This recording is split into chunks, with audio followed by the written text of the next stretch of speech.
À notre droite, nous avons une table en verre, qui fait office de salle à manger, salon. On voit que la déco est très soignée. On découvre le sofa, le coin télé, un petit meuble en entrée. C'est décoré avec goût. Ici, on découvre, les toilettes qu'on peut considérer comme toilettes invitées avec, son évier pour se laver les mains, qui donne accès au salon, qui est très grand avec un sofa en excellent état, quasiment neuf, il a moins de 3 ans et on découvre, l'accès pour aller au poste de pilotage et il y a un bar, sur la gauche. Pour accéder à ce bar, il faudra, monter, 2 petites marches. On découvre, donc ce bar puisque aujourd'hui, ce bateau est essentiellement, une habitation flottante.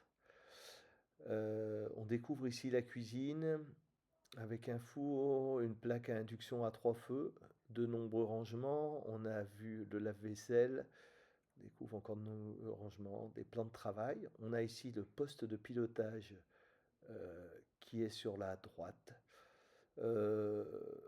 Donc avec l'essentiel pour naviguer, on voit qu'aujourd'hui le bateau ne navigue pas tous les jours, il navigue de temps en temps.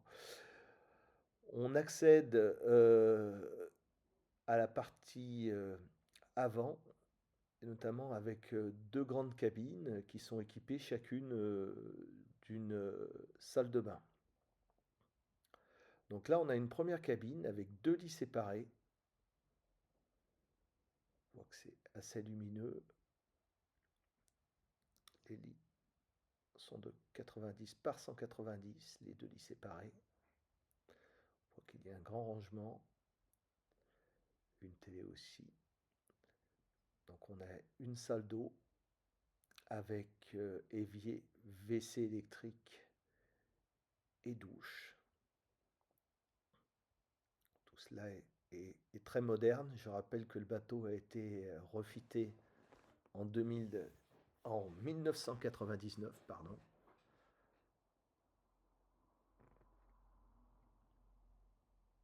Donc là, on se retrouve dans la deuxième cabine, donc qui est une cabine avec un lit double, un grand lit double de 160 par 200. Là aussi encore, de nombreux rangements, une douche, pareil, c'est carrelé jusqu'en haut, un évier et un WC. Donc ça peut être très intéressant si vous voulez faire chambre d'hôte. On verra tout à l'heure qu'il y a une cabine euh, dédiée propriétaire qui est de l'autre côté du bateau, en partie arrière. Et donc ici, on peut avoir